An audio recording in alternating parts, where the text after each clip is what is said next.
looks like everybody's joined so far, and anyone who's coming can join us in a minute.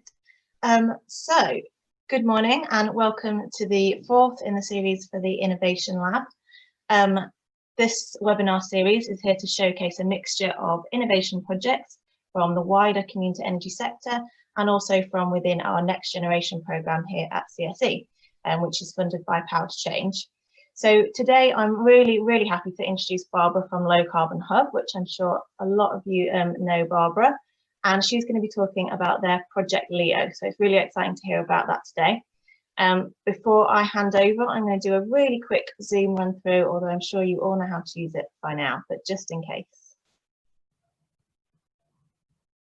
So next slide. Oh, sorry. That's okay. Great. So microphone and camera are both at the bottom. It would be great if you could leave both of these switched off throughout the webinar. Just helps us keep the internet running smoothly for the recording of the webinar. So that would be great. Thank you. We're also recording it. So if your face does pop up on there, you will be on our recording and that will go on our website. So just be aware of that. If you look across the bottom, you'll see that there's a chat box. We would prefer for you to put your questions in the chat box. We've got Megan from CSE looking at this, and Saskia as well from Low Carbon Hub. So any questions that are really quick and easy to answer, Saskia is going to type the answer in there. And any that are more difficult and better for the discussion later, Megan will collate and she will ask those to Barbara and Saskia later on in the Q&A session.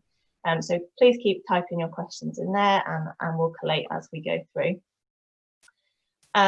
If you're having any technical difficulties, you can select Megan in the chat box and she will try and help you. But otherwise, please send the messages to everyone because everyone likes to see the questions and the answers. You can also see the participant list if you click on participants. And if you right click on your name, you can rename yourself. So if it doesn't say your name and your company, it would be great if you could do that. And that just helps us see where the questions are coming in from. Also, if you're not able to type in the chat box and you would like to ask your question out loud, you can use the raise hand function and that just puts that little blue hand next to your name and Megan will come to you and unmute your microphone so you can speak. So next slide. Thank you, Barbara. So back to today's webinar. So we've got Barbara Hammond from Low Carbon Hub talking about Project Leo, and that'll be about a half an hour presentation, followed by about half an hour interview with me, and then we'll have half an hour at the end for all your questions. So without further ado, I'll pass over to Barbara. Thanks, Rachel. So today I'm talking about Project Leo. Leo means Local Energy Oxfordshire. And it is an Innovate UK funded project. It's one of 4 smart energy demonstrators, one in Orkney, one in West Sussex, one in Oxford City, and one in Oxfordshire, which is us. And these projects are part of the government's Industrial Strategy Challenge Fund. And they're meant to be helping us understand how we get to where we need to with changing the energy system. And that's why the strapline there is Local Energy Accelerating Net Zero. I'll explain a bit more about why we think local is so important a little bit later on. At the bottom of the slide, you can see the partners that we're working with. The lead partner is Scottish and Southern Electricity Networks, which is the main DNO for Oxfordshire. We've got little tiny bits of WPD and a little really tiny bit of UKPN, but apart from that, it's mainly SSEN. Both universities in the city, county council, city council, and other commercial partners such as Nuve, who do electric vehicle aggregation, and Piclo, who do market visibility mainly, and also EDF. So it's a really interesting mix of big institutions, big research, commercial organisations and community energy, which I think is pretty exciting. And Project Leo is the first 3 years of what we think is a good 10 years worth of effort to work out how we go from this, which is our power station in Oxfordshire at Didcot, all of whose cooling towers have now been blown up. The coal-fired bit of it is now no longer, and we just have the combined cycle gas turbine, which is scheduled to go, well, it was scheduled to go by the end of, by 2020, so it's on its last legs. How do we go from that to this, which is where I think all of us in community energy want to get to, which is where we're powering our lives with decentralized renewable energy as far as we can, and that adds up to zero carbon energy system, and it's an energy system which does an electricity-based energy system, renewable electricity-based energy system, that does a lot more than it currently does. So as well as powering, you know, keeping our mobiles and laptops on, we're also providing the power for transport through EVs and for heat increasingly as well.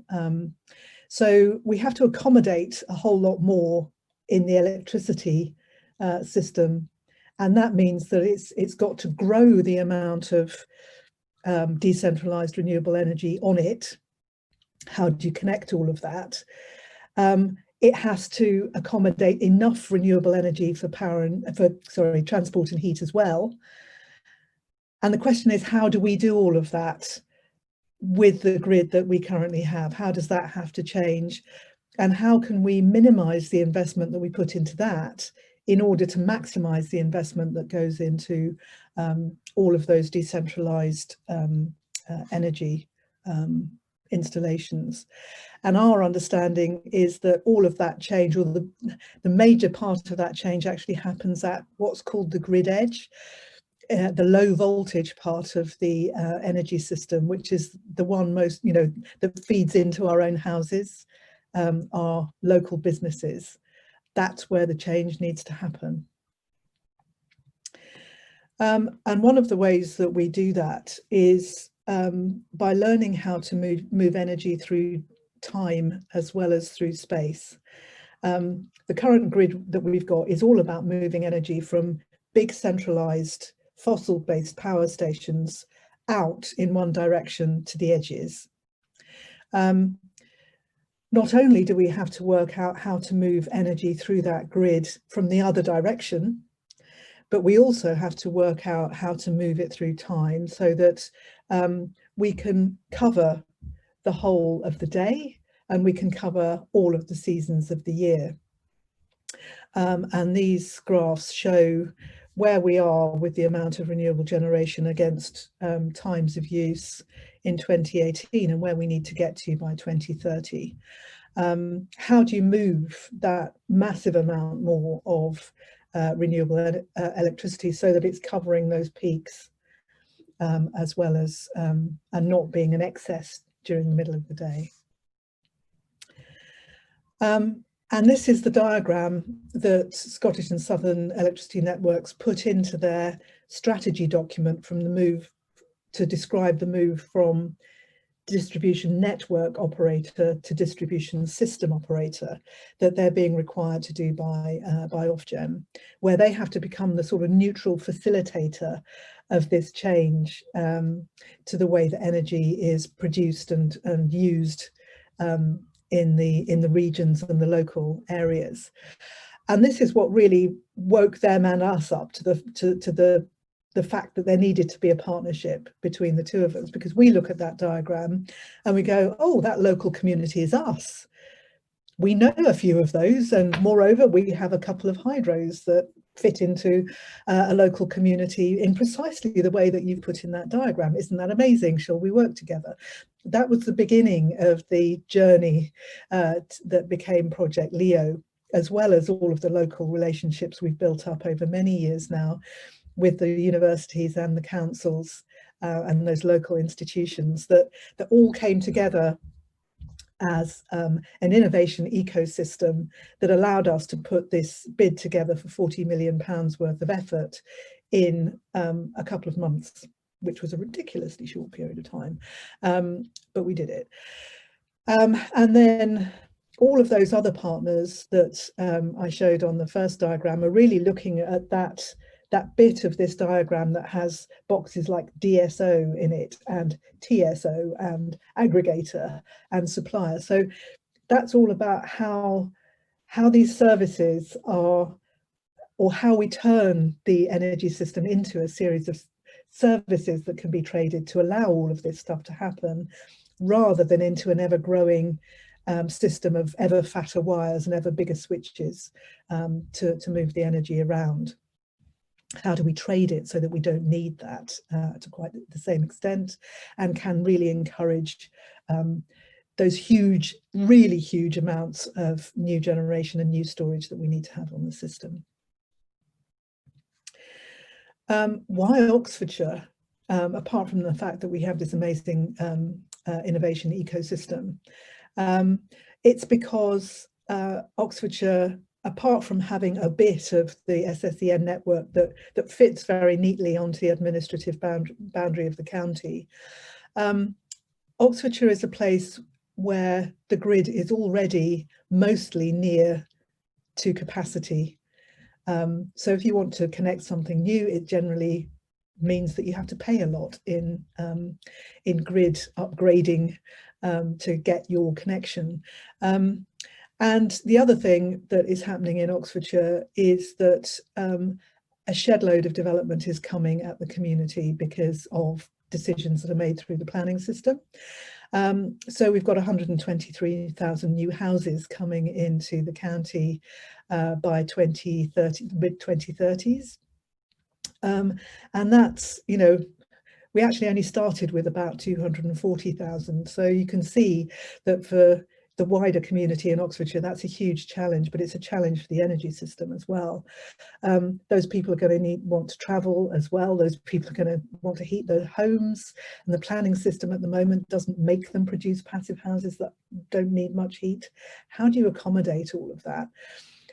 And the hypothesis that we started with was that if you look at that lovely renewable energy wealth bar on the left-hand side of the map, we need to get every bit of Oxfordshire bright yellow. We need to turn it bright yellow. And to do that, we need to achieve the what the graph on the right says by 2030, which is at least a 6-fold increase in PV in the county, given that we've pretty much exploited all of the other resources that we have as an inland, unwindy county. It's going to be PV that we have to rely on for the future. Interesting questions about how that links with the renewable energy that we will then inevitably import from things like offshore wind. But that's what we've got to do as a county. That's why Oxfordshire is a good place to be trialling this stuff, and let's hope it's successful. So in a nutshell, in summary, what is it that Project Leo is trying to do? This is our summary theory of change.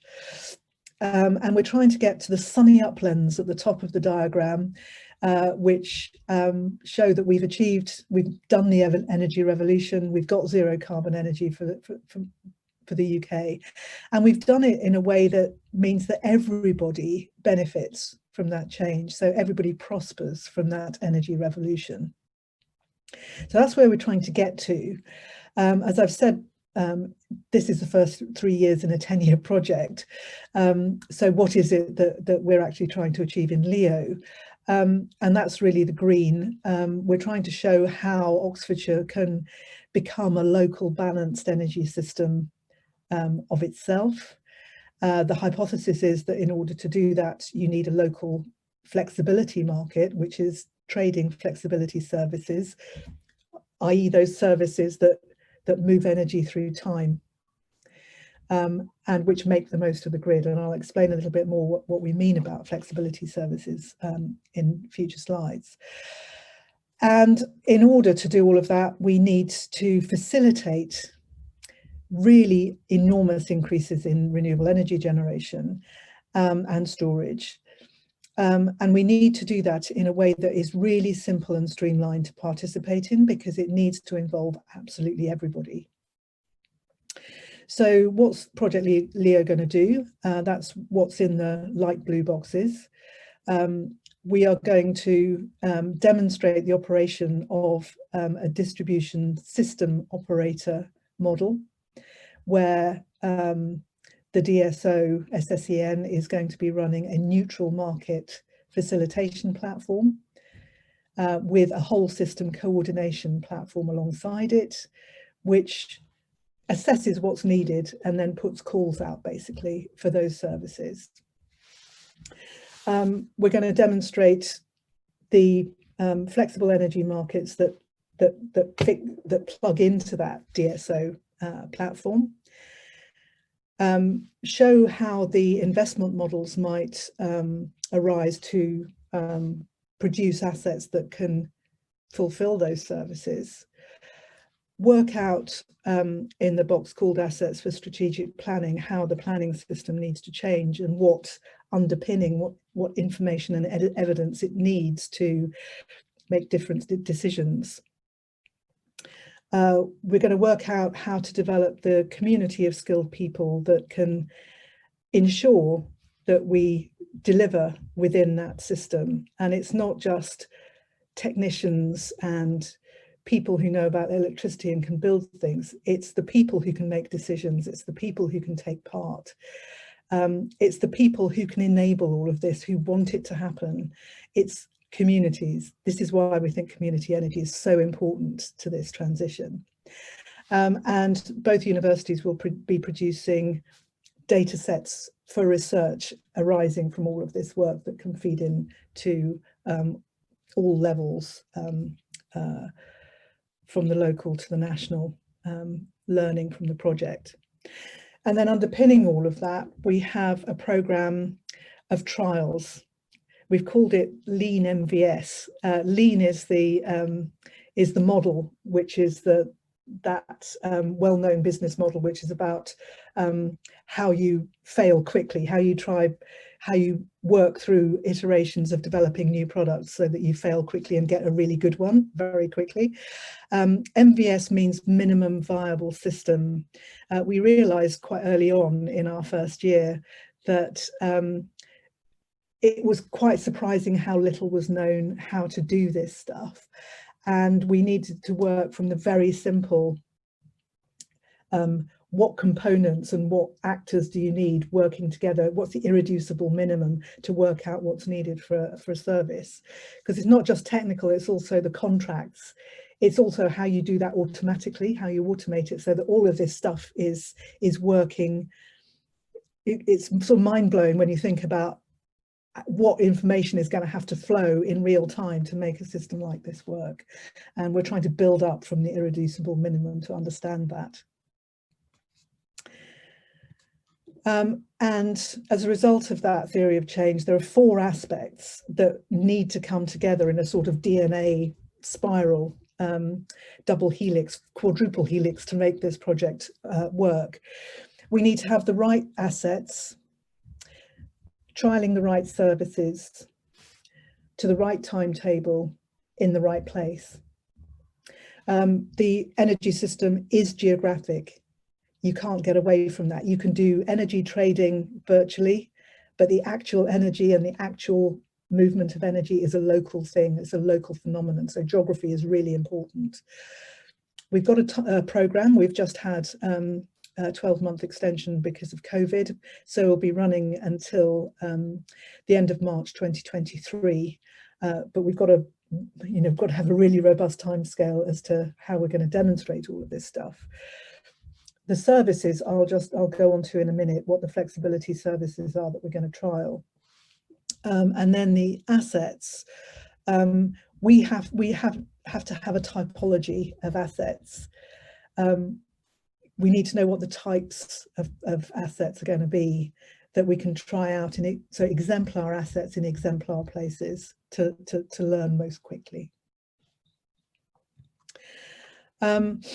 And so we need to move from the position that we've got on the map on the left here, which is our People's Power Station website.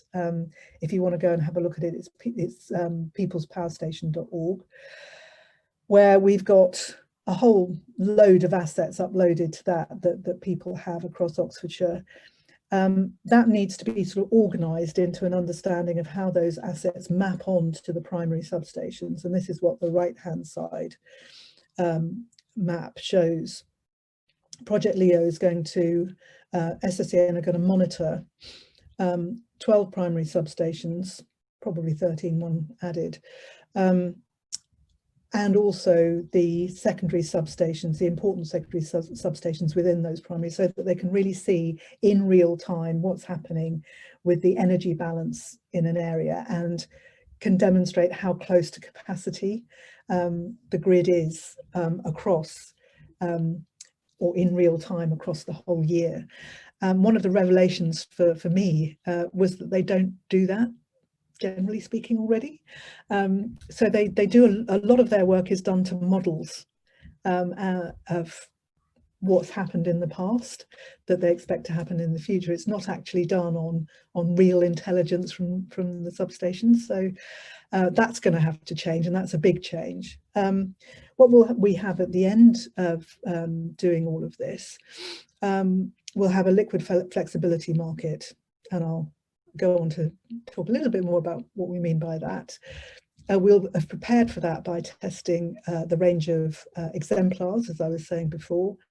We'll have understood the role of geography in that, by trialling these things in exemplar places. And we'll have an understanding of how that local market interacts with other actors. We'll understand more about network access, about the impact of penetration and uptake of new technologies, but really most importantly, from our point of view, we'll have a much better understanding of what is an equitable change, what's a fair change, and how acceptance from the community that it is an equitable and fair change that they can get behind happens. The range of services that we're trialling, and you might want to go back to this slide and read it quietly for yourself, because it's a lot to take in. But basically, it's structured so that on the left-hand side, these are the services that are procured by the distribution systems operator when they need them. So it's from their point of view, it's top down. The ones on the left, exceeding MICMEC, it's amazing how much jargon accrues, and offsetting, are services that local asset owners, local actors can ask, require, maybe, ultimately the DSO to enable. So these are the ones that are engendered at the grid edge that people ask for. So the three on the left-hand side, peak management, it's how you manage those peaks in demand that we all know about at the beginning and end of the day, or when there's a royal wedding and everybody puts their kettles and televisions on through the day in an abnormal pattern. The constraint management is where the grid is about to go into fault for whatever reason, and they want to manage that without adding to their assets, by enabling our assets to help them manage that. So that can be a planned outage, or it can be an unplanned outage. What are the contracts by which you can help that outage to be managed? Short-term operating reserve is another thing that both the transmission network at national level and the distribution networks need to be thinking about, so that unplanned shortages of electricity there are plans for dealing with that don't involve loads and loads of diesel generators firing up and adding to climate change problems. Then on the right-hand side, the exceeding MIC and MEC mean maximum import capacity and maximum export capacity. So it's basically how you can trade those capacities between people, so that to reduce the amount of costs that you have to pay for your connection. That's basically what it's about. And offsetting is where a local customer might want to increase their demand, and so they're looking for local generators who can increase their demand as well. So or indeed reduce demand so that other people can have that demand. So it's all very new. How on earth do you do all of that is what we're trying to work out. And we're doing it through a trial development pathway. As I'm sure you're all very well aware, the electricity system is something that you have to manage very carefully, because it's difficult and expensive to store electricity, and the delivery system, the distribution system, has to be balanced at all times. It has to, you can't have too much electricity running through the system at any one time. So, and it's very dangerous if you get it wrong. And things very quickly go very wrong if you get it wrong. I don't know whether anyone was caught up in the unplanned outage the summer before last in London and east of England. That was pretty serious, and it was a knock-on impact of two or three little things just happening that just put the whole system out for an evening. So we're starting with these component and small system tests on the left-hand side, which involve the smallest number of components and the smallest number of people to test delivery of a service.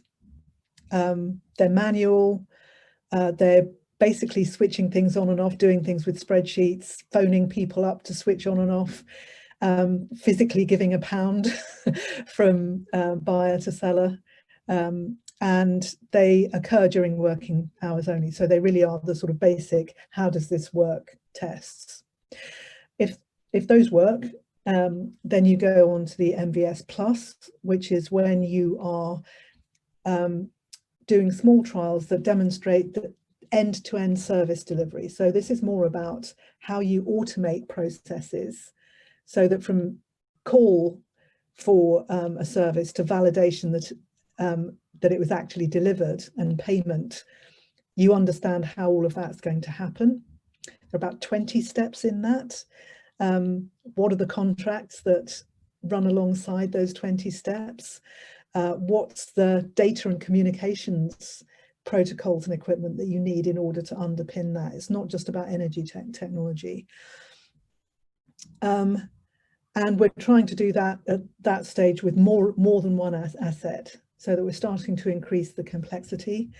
Then you get into the pre-trials, which are early field trials, where you're integrating delivery of those services with the neutral market facilitation and whole system coordination of the DSO.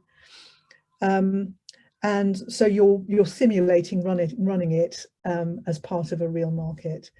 And then by full trials, you're doing the whole thing as a real, for real. This is a real fault or a real requirement at a real time, earning real money with real contracts in place. And what we're trying to do is get all of this range of assets through that MVS to full trial process over the course of LEO.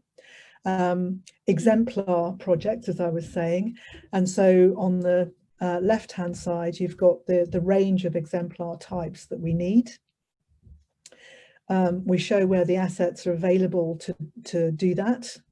And you'll see that we've only got a couple of places now where we don't know who's going to provide those exemplar assets. We've got linkage to where we're working with the local communities on how you build that community around those projects.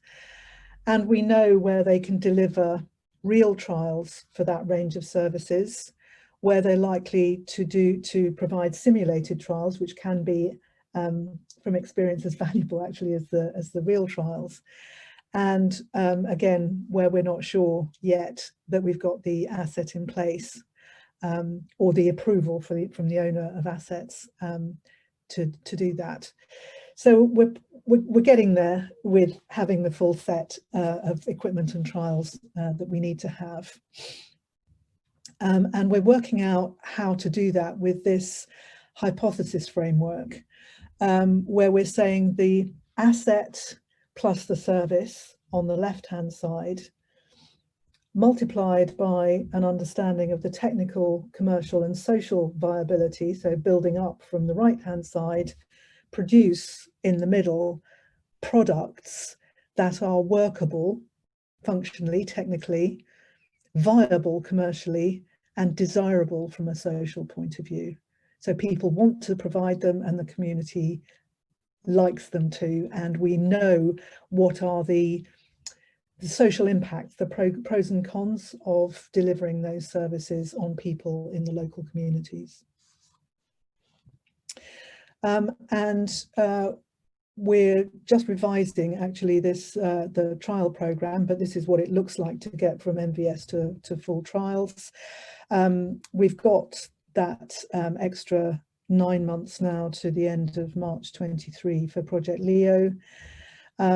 So what we're working on at the moment is, given COVID, how those MVS Plus and preparatory trials need to, how that programme is actually going to move a bit to the right.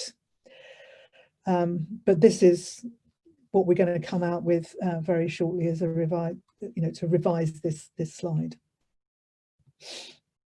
And just to give you a flavour of what that actually means for real assets, we have a hydro project, a big hydro project at Sanford, just south of Oxford City, that we're already running trials on, and the assessment is that, or the initial assessment is that Sanford Hydro could deliver all of those services except exceeding minimum import capacity, because it's got hardly any, because it's generating. But it does have some spare export capacity that it could trade. And all of the other services it can deliver. The if aggregated question is because if you're providing, for example, short-term operating reserve, that's not just going to be Sanford Hydro, it's going to be a whole bunch of assets that have to work together to provide that at any one point. And then we're putting a battery in at Rosehill Primary School, where we've already got PV, so that we can understand what the process is for getting a battery in a place. And it's taken us the best part of a year to get the school and the county understanding the pros and cons of having a battery, working out the fire implications, fire safety implications of having a battery on site, working out how to site it. All of that takes a long time. So getting people habituated to this by making sure that successful trials happen rather than unsuccessful ones that cause problems is a really important part of it. That battery is going in at half term, this coming half term, very exciting. And so we'll be able to work out exactly how that works for delivering these services. And again, it could deliver on all of them. The DSO procured ones, it would have to be part of a wider set of assets, but it can be part of, it can deliver a bit of that service. And this is what it looks like. Sanford Hydro, you can see on the left-hand side there. It sits alongside, you can see the hydro is on the left-hand side of the photograph, and it sits right alongside an Environment Agency weir, which is a major flood defence for the southern part of Oxford City and for the whole of Abingdon. So if we get operation of this hydro wrong, we can flood upstream or downstream, or we can drain we could easily drain the upper river and cause flooding downstream. So we have to be very careful how we operate this.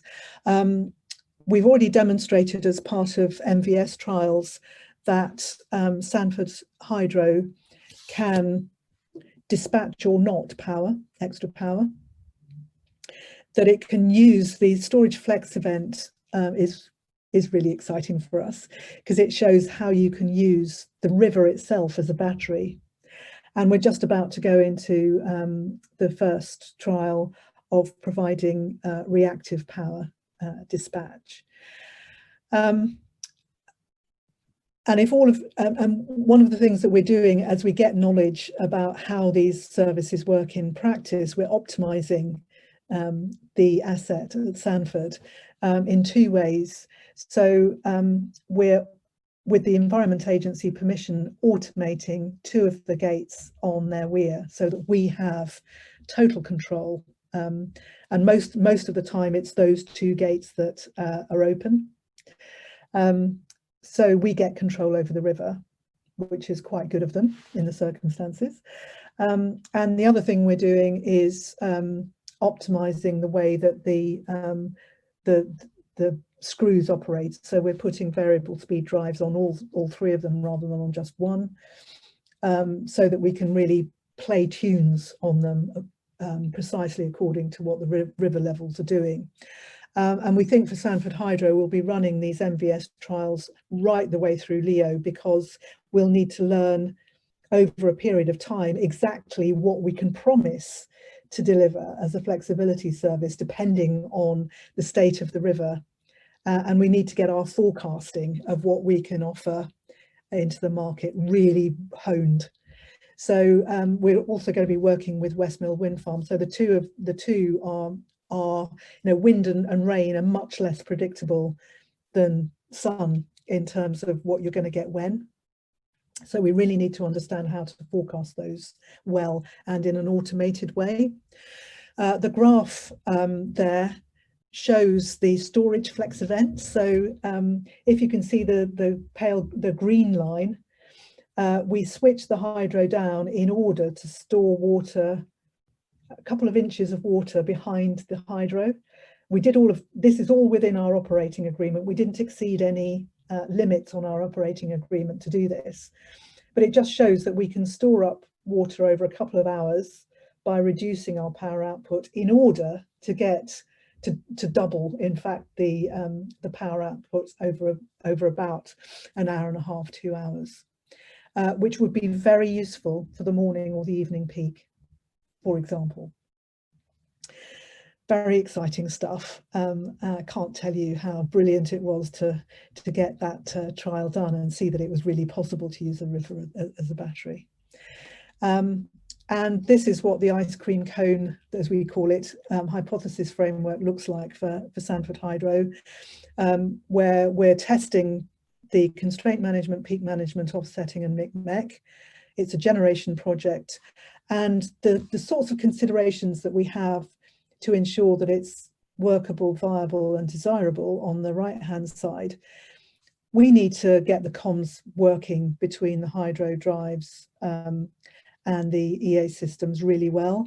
We need to be able to forecast the river system conditions, and we need to know the value of each service so that we can see whether it's worth delivering.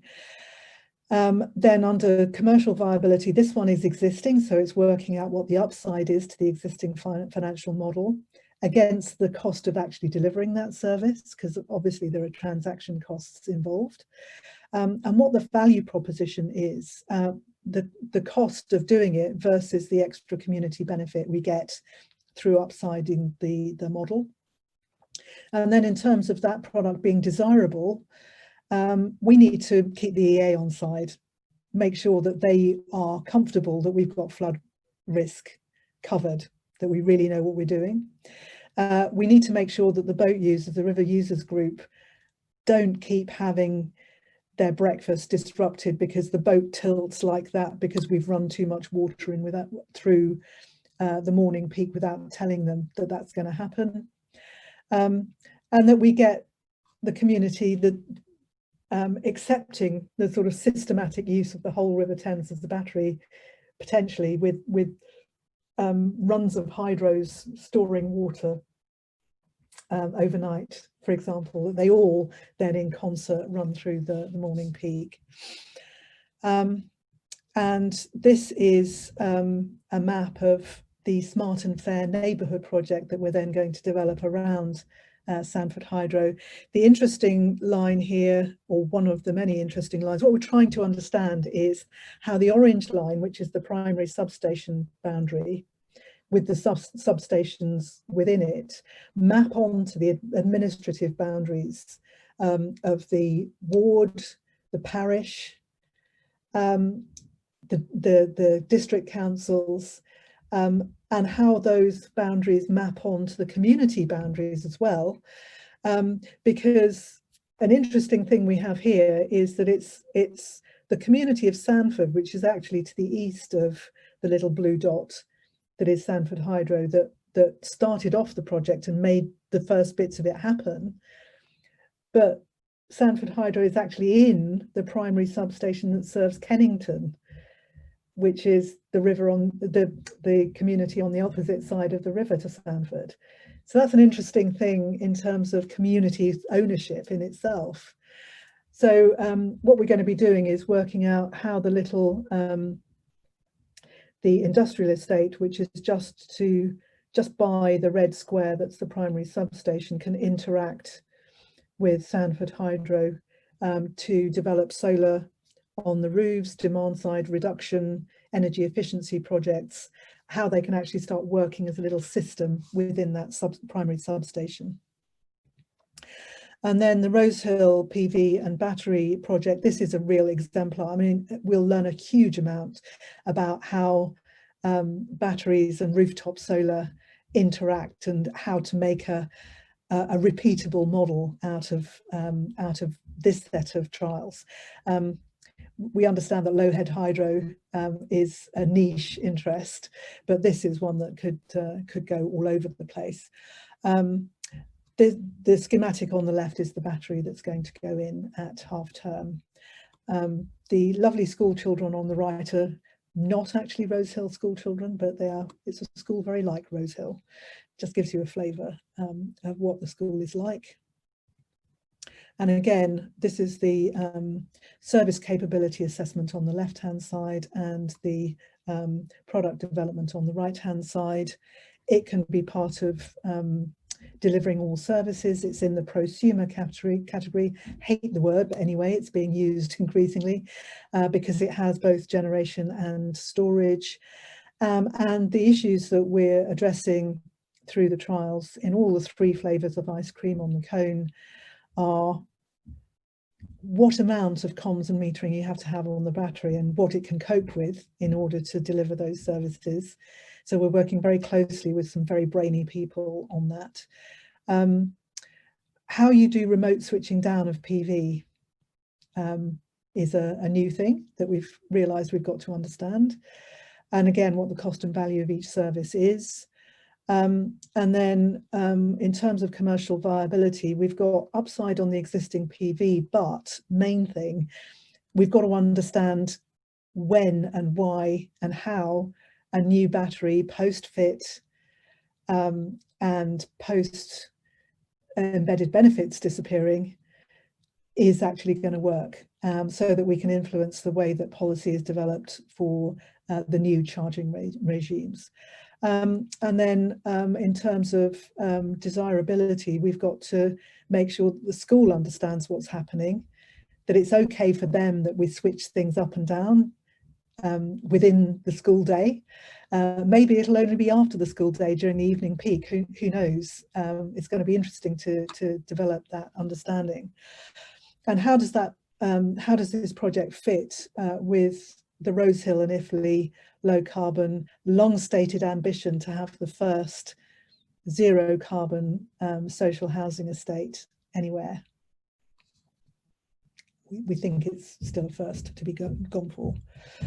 And one of the things that we're doing as part of that microgrid trial is, as well as the battery at the school, is working with the City Council, who are developing new housing on the estate, how we can oversize the solar that goes on to those new buildings beyond the planning requirements, and then how we can actually make a little mini microgrid for tenants within the block, so that the solar's not just there for the communal areas, the staircases and the hallways, but it can also benefit the tenants.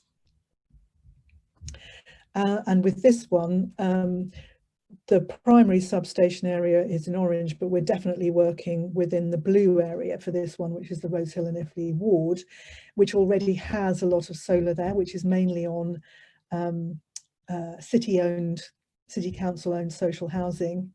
We're adding the battery to the school.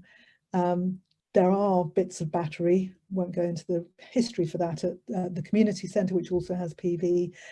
And there are households which have PV and battery that remain from a previous trial called Project Eric. So there's a lot there to start working out how you can join it all up behind a single substation to be delivering flexibility services that then we hope we can work out a way that they benefit all of those people in that ward, which is one of the most multiply deprived in the country.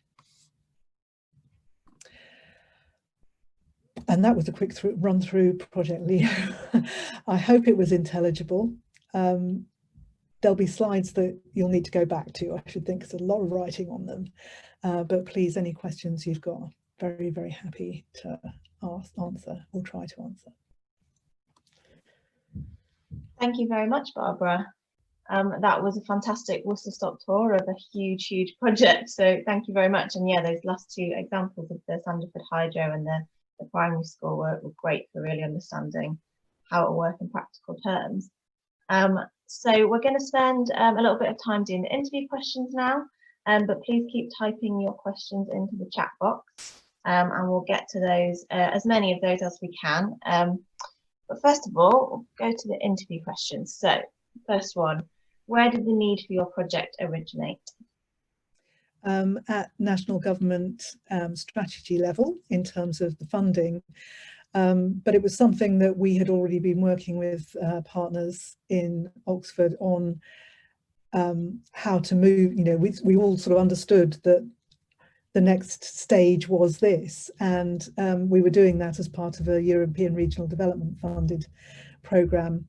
And lo and behold, as we were considering what on earth we could do together, the government put out this funding.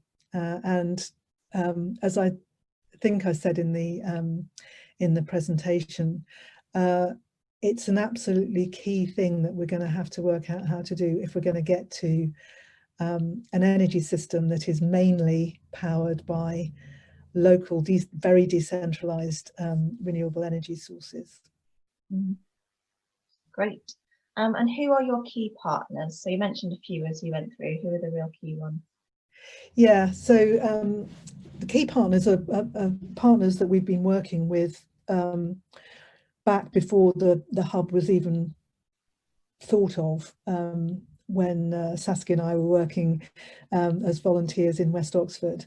The Oxford City Council has been a huge supporter of us right back to 2007-8, and they continue to be, and they do it in the most amazing way. They don't expect to take things over, they just expect to support what works, and it's just brilliant to have them there. The county also have really understood the need to be strategic about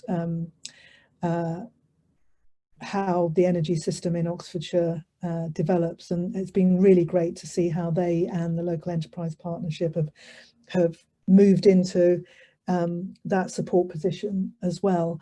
We've worked with both Oxford University and Oxford Brookes University since, again, the year dot, it feels like, and one of the characteristics, I think, for this innovation ecosystem I keep talking about is that you come across people with very eminent university positions who also volunteer in their local communities. It's a thing that just seems to happen very naturally here, and I know that means that we're very lucky, but I do cherish that. SSEN is a real success for us. We'd been trying to partner with them for, it just felt like forever. And that sort of sudden realization that there was a thing we could work on together has just been great. And they've really moved into that position of partnership in a way that isn't always, it's not smooth, I would say, because we're both having to learn a lot about how the priorities and natural way of seeing the world of the other. But hopefully that's going to be really helpful for both sides. Great. So next two questions are about the impact. So what social impact do you aim to have with this project? Yeah, I think one of the things that really in the first year of delivering Project Leo was the extent to which, if you base a response to such a big shift as this on developing a market, from our point of view as community champions, and it's very easy to develop a market which is not going to be equitable.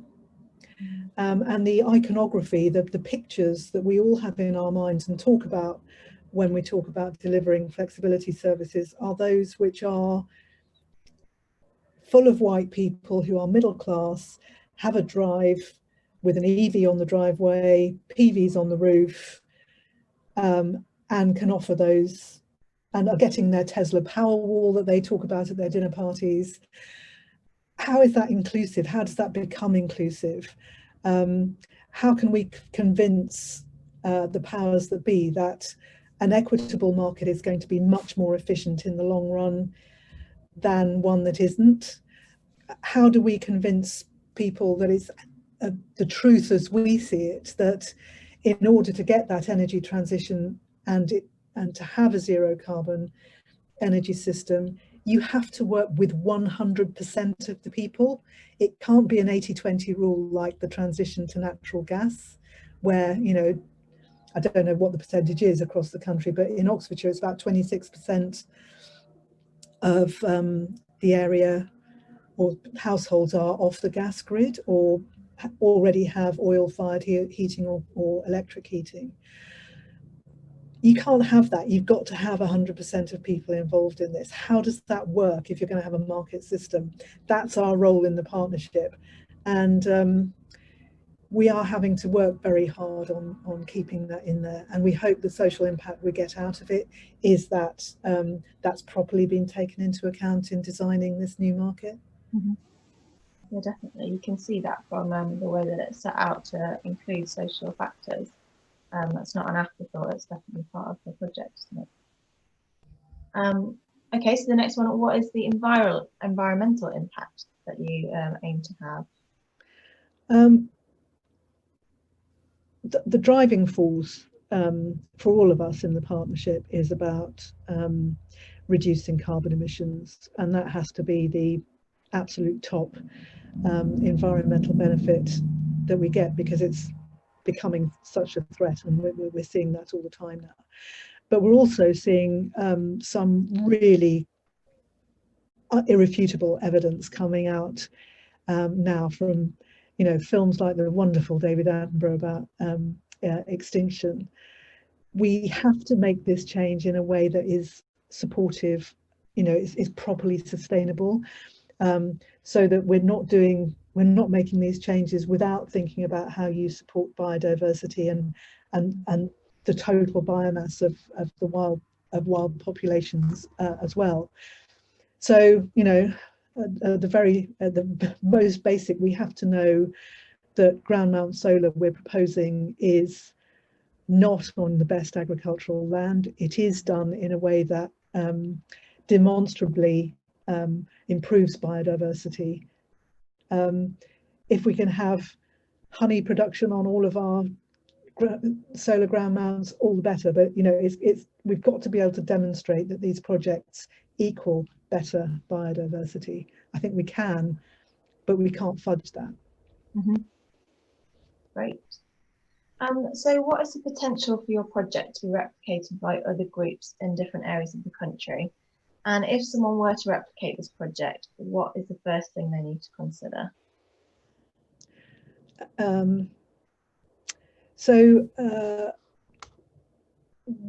Part of our contract with Innovate UK is that what we do has to be replicable. We have what's called an exploitation plan, and for us the exploitation plan is about sharing rather than about normal commercial exploitation. And so we're sort of under oath to work out how to replicate what we're doing. One of the big questions that I don't have resolved yet is the extent to which we're trying to replicate the partnership that we have in Oxfordshire in other places. And in saying that, I do understand that there are other places with even better partnerships than the ones that we have.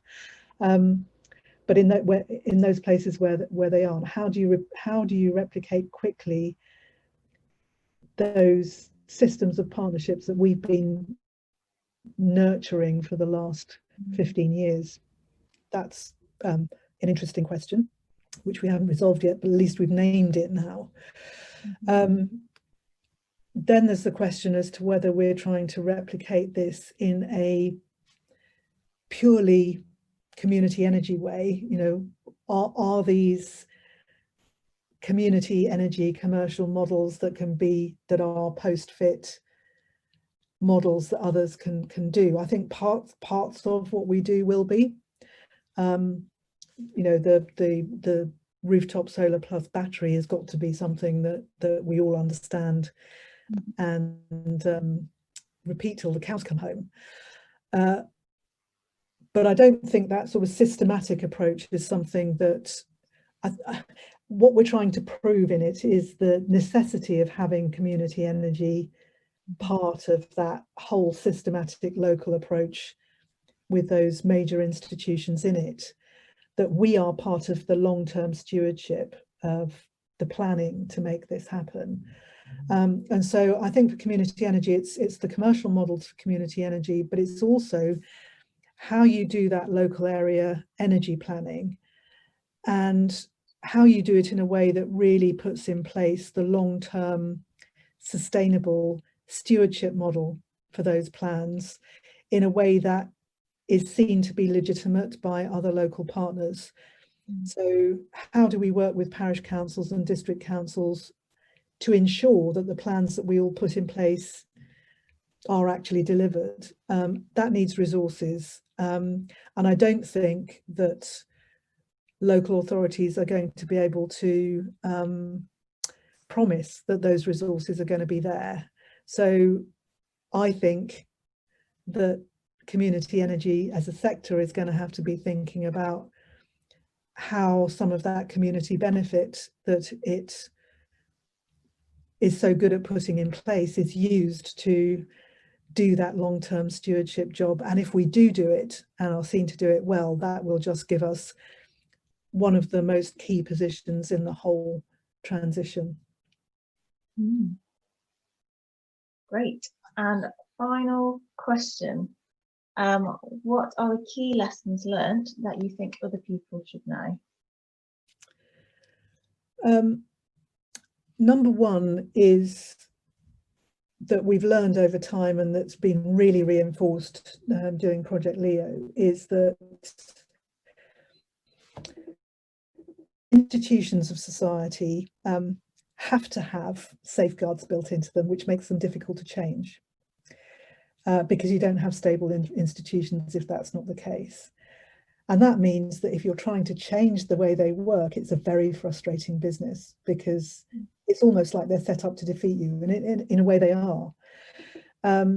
So how do we work out a safe way of changing those institutions where people are putting their will behind that change? Because you know, this energy transition isn't a question of whether we've got the right technology, even data and comms, we've got all of that. It isn't about whether we've got enough money, because we've got people thirsting to put their money into safe places with secure assets. It's about whether we have, as a set of people, the will to make that change happen. How you go about that is just about the key question. And it's a hard thing to do. It's hard to get up every day knowing that you're going to, that the system is going to try and thwart you in what you want to do, even when you're part of an enormous Innovate UK project. So, for example, SSEN has to operate its connections service in a way that we find really, really hard to deal with. It knows it's got to change. We know it's got to change. It's working out how it's going to change, and it's keeping your temper while you do all of that. That is the hard thing to do, but you've got to do it. So that's I think that's the main lesson. Yeah, and it's resilience is key. And the other main lesson is that, you know, if it's not scary, it's not worth it. Great. Well, thank you very much. I can see lots of questions pouring in now on the chat. So I'm going to hand over to Megan. Are there any that are outstanding, or any that you'd like to bring forward for further discussion? So Saskia's done a really great job at answering a lot of the questions that are coming in. So I'm going to focus a bit on the more technical questions for Barbara. So one of see your face. So one of them is from Andy Williams, saying very useful presentation. Batteries are okay for short-term storage, but what about interseasonal storage, necessary if generation is mainly PV? Yeah. I don't think that Oxfordshire is going to, I think that interseasonal thing is just about the hardest one. And I think the only way we can really address that is by understanding how the different technologies work together. And I think that it's absolutely inevitable that a geography like Oxfordshire is going to be importing what was originally offshore wind generation over the winter. And I think that's fine, by the way. I don't think we are trying to create islands that are sufficient to themselves. That's a very dangerous way, in my view, of developing the whole system. Understanding what that interdependence is part of the question, and putting, you know, as far as possible, we've got to try and make things work at the most local level, but recognise the limitations of that inevitably. And I just on that point, Megan, I wish we would realise in the UK, and I wish our higher echelons would realise how bloody lucky we are. You know, we go from an industrial revolution that was powered by coal we just happened to have under the ground, to then realising that we just happen to have loads of oil and gas in the North Sea just off our shores, to thinking about a renewable energy revolution where we just happen to be in the privileged position of being on a shallow continental shelf where it's been really easy to develop our offshore wind industry.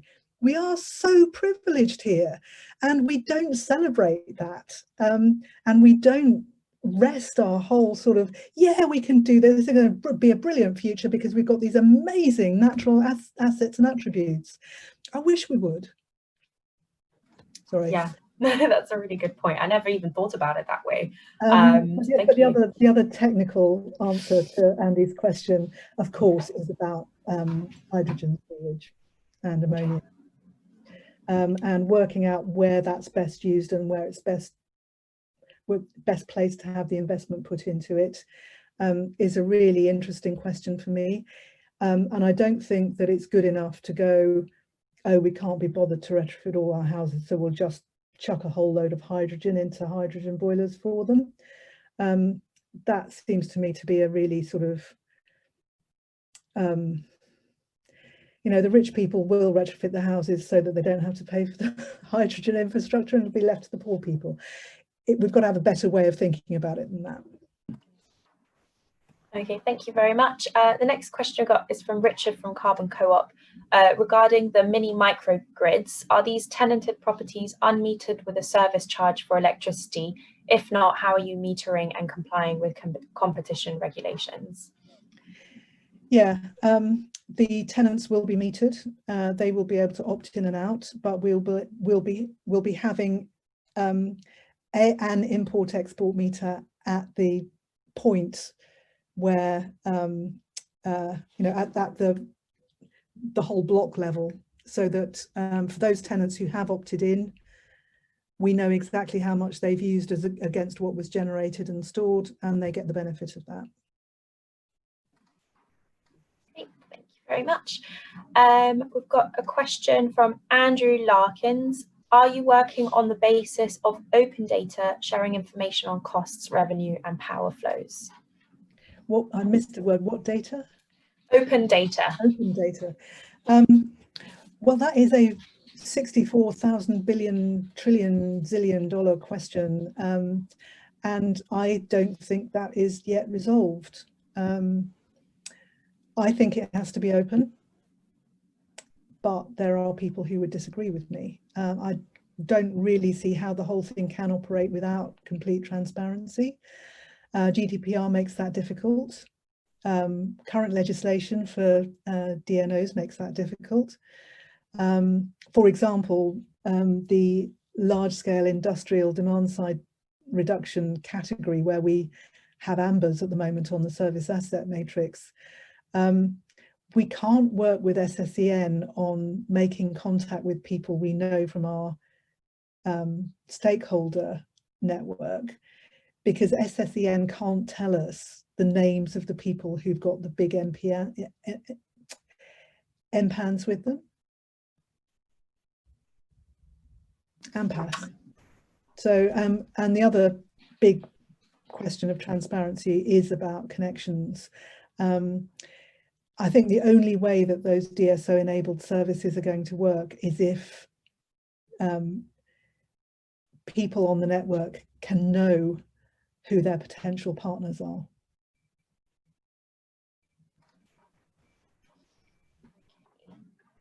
Thank you for that. We've got another question that just came in from Mary Anderson. I noticed that you're still working out how to include industrial and commercial DSR assets in the system. Will Leo be compatible with major DSR assets also offering flex at a national level, not just store, but say frequency response services, capacity market, etc.? Will Leo need a system of prioritization to work out whether national flex services offered at a given location time with local DSO flex requirements? That's quite a long question. If you can open up the chat box, Barbara, you might be able to read it. That's fine. I understand the point. The answer to that is that those big players will need to make decisions about what works best for them. And that's why, you know, there is going to be some policy about, need to be some policy about what happens at the sort of transmission level and what happens at the distribution level, possibly. But ultimately, you know, the way that the system is being set up, it will be for those people to decide what works best for them. And then the system will need to respond. So I'm not sure, it's not being set up for those people to be required to put their flexibility into a certain pool.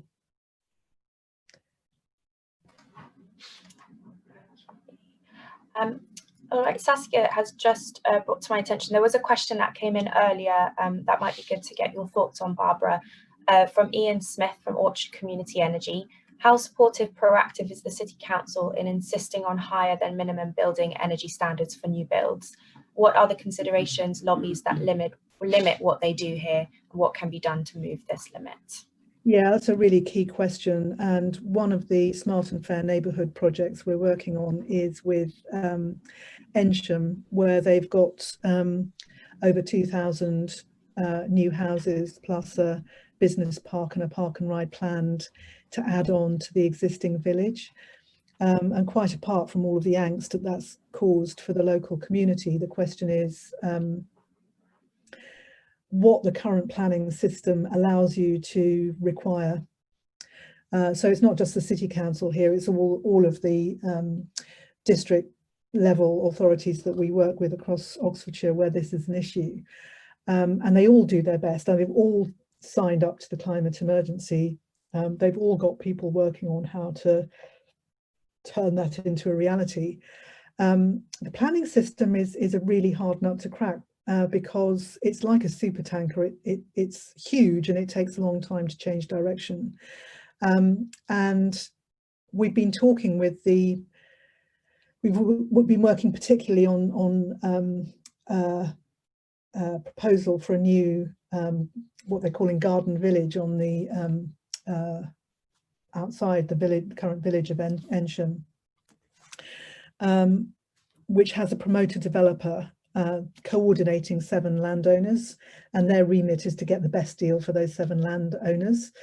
And so, you know, you've immediately got this sort of split incentive going on between the landowner and the planning system, and then you have the subsequent one between the developer and the ultimate occupier of the house. And so we, with the local authority, West Oxfordshire District Council, who've done a really fabulous job of putting the area action plan together with very ambitious targets in it. That has to, and the outline planning application have to go through a planning inquiry. And at the moment, inspectors on those inquiries are only allowed to work within the current policy parameters. And so we've got this situation where everybody knows that this new housing is actually going to be built when new regulations are in place. And there's going to be new regulation coming if we're going to meet the zero carbon targets. But we're having to work within a business as usual planning system. How do you make the bridge between the two? And where we're sort of trying to move things to is that the developer puts their, we require the developer through the planning system to put extra money into the fabric of the new buildings, which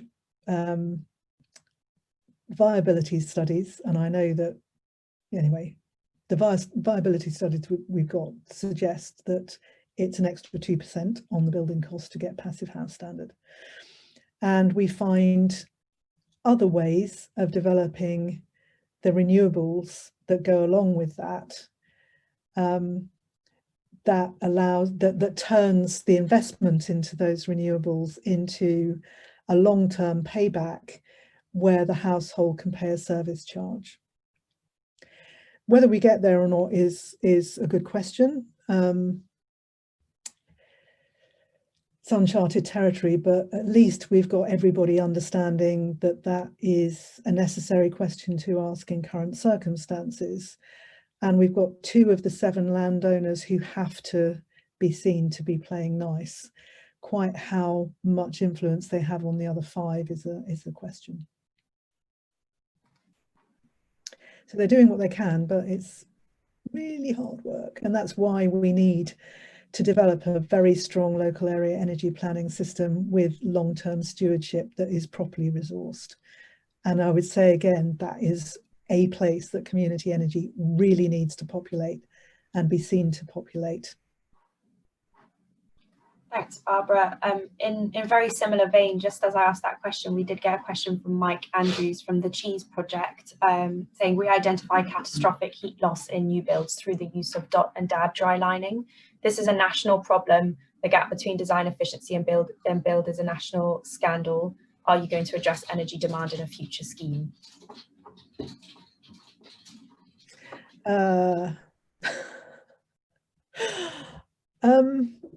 And a short answer to that would be yes, but Mike will know as well as we do how hard it is. We've got to sort our construction industry out. It's national shame and scandal quite apart from heat losses.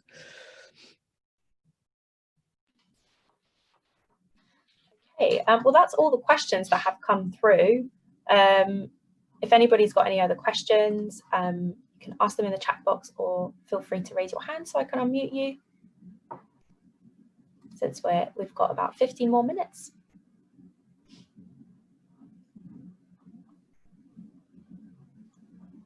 Just looking back through the chat box that Saskia has been answering as we go through. Saskia, is there anything interesting that's come up that you've answered and you'd like to highlight?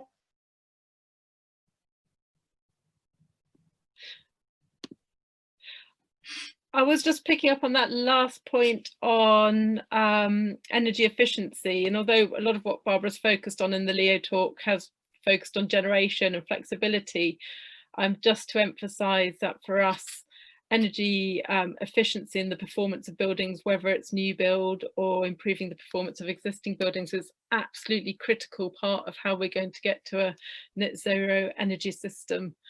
So we will be exploring how we can trial that alongside, whether it's about helping communities strengthen that stewardship around new build, actually helping people improve the efficiency of existing buildings through practical support we can offer, and also trying to understand what might be some of the other barriers that people face.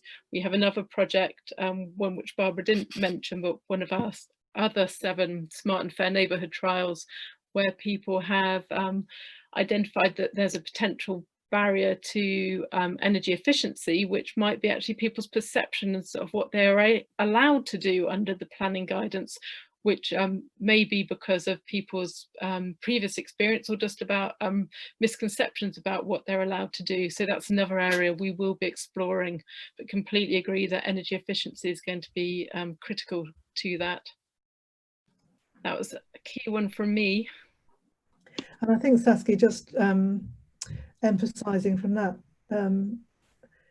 how important it is to really understand the customer journey at the same time as you're understanding the sort of technology journey.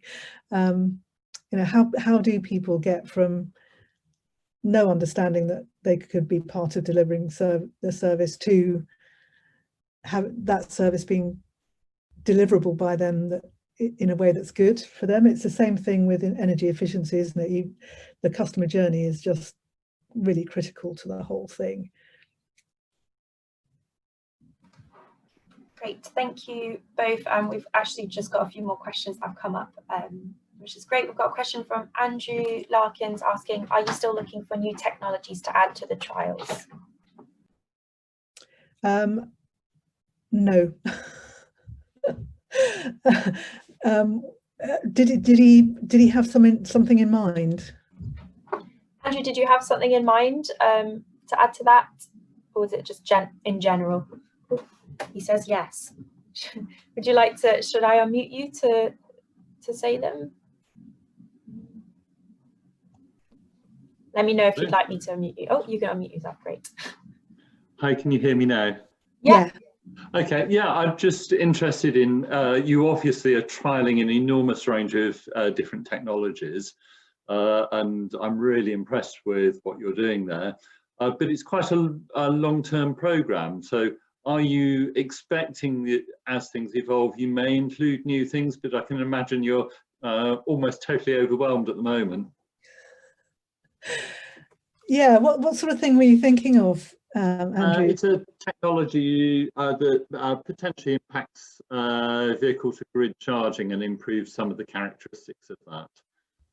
Okay, so we're trialing things in Leo that have sort of been through their innovation curve in themselves, if you see what I mean. But our partner Nuve, which is now part of EDF Energy, is the partner that is really interested in those vehicle to grid technologies. So you might want to find a contact for them and ask that particular question about how to improve that.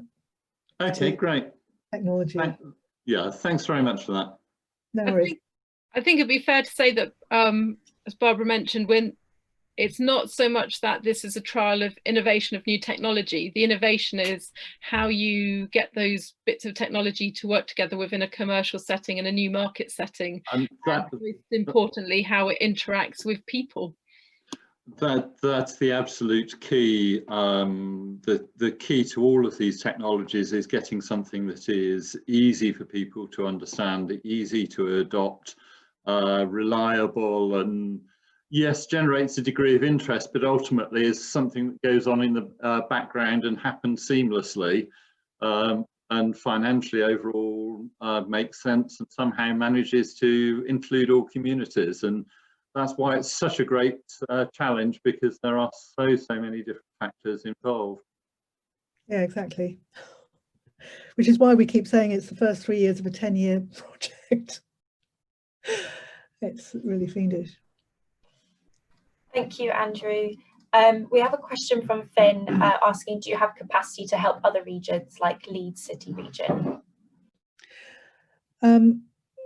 We, as a consortium, we're working on the concept of fast followers, which sounds a little bit condescending, actually.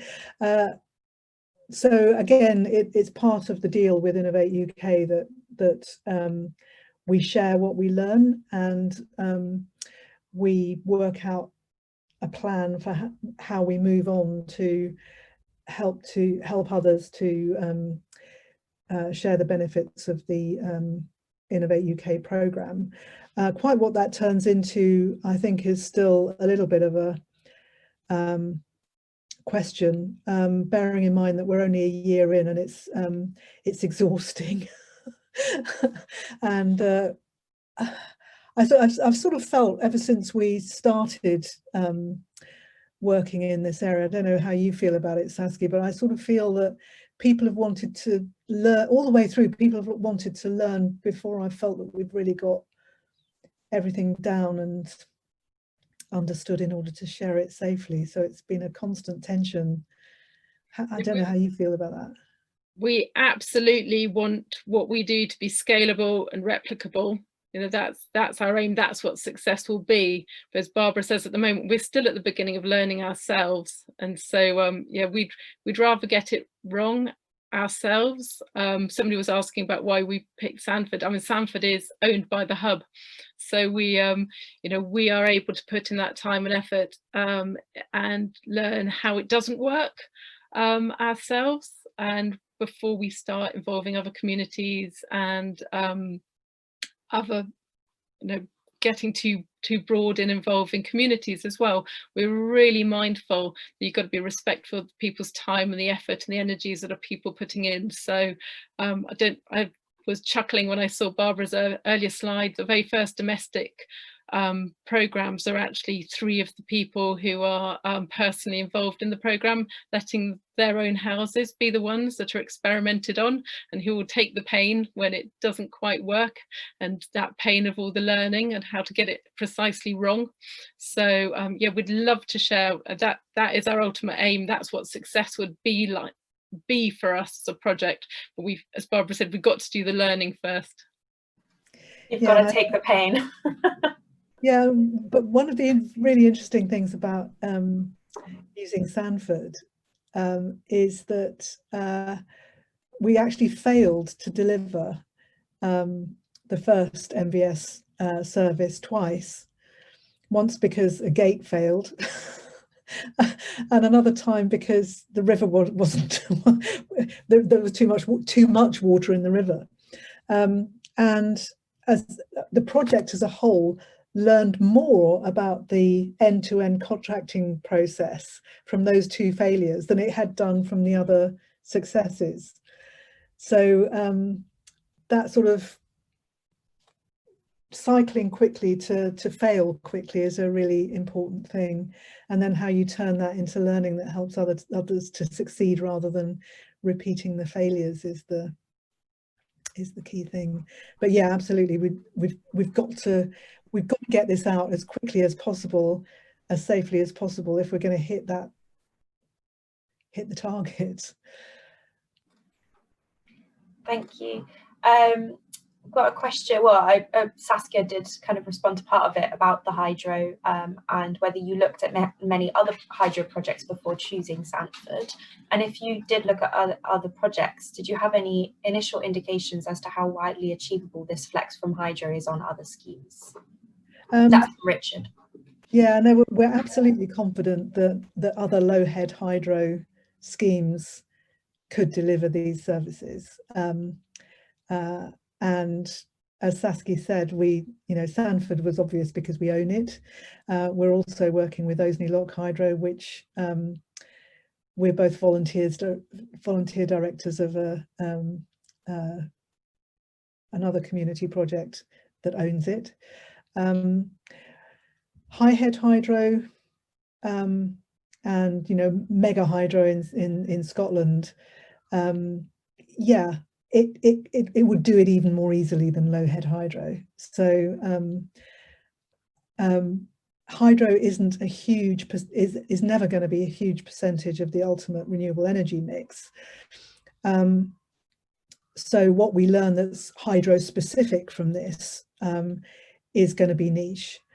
But we've already learned a huge amount about generically delivering a particular service as a result of working with Sanford Hydro that we probably wouldn't have learned as quickly if we'd been using vanilla solar that's much more predictable. Thank you so much. And that's all of our questions, ending on a good time. So I'm going to hand back to Rachel to close up, but thank you so much for sharing your learnings with us in this series. Rachel, over to you. Great, thank you. If we could just flick through to the last slide, Barbara, that would be great. Oops, sorry. Great, thank you very much. So yes, thank you so much, Barbara, and thank you, Saskia. That was a fantastic webinar, and it will be available as a recording on our Next Generation website. So I'm sure there are slides that people would love to go back to and sort of read over the detail in them. So it will be available in the next few days. And that's on the Learning tab in the Next Generation website. We have got the next Innovation Lab webinar all lined up on the 29th of October, and that's going to be hosted by Jonathan from Carbon Co-op. So I've just put the link in the chat box if you want to sign up for that webinar. Jonathan's going to be discussing social replication, so the theories around how we replicate social projects. And talking about their people-powered retrofit project as an example of that. So please come along if you can. But again, thank you so much, Barbara, and thank you, Saskia, and thank you everyone for attending, and hopefully see you at the next one. Thank you. Thanks, everyone. Bye. Bye.